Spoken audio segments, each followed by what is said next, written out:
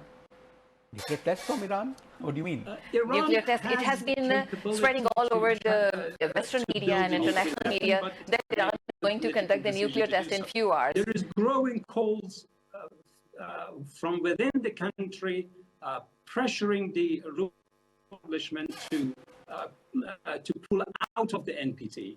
And there are calls from certain, politicians who are calling for Iran to build a nuclear weapon. If Iran had built a nuclear weapon, there would have never been a war. Israel would have never dared to attack Iran. But Iran has not pursued nuclear.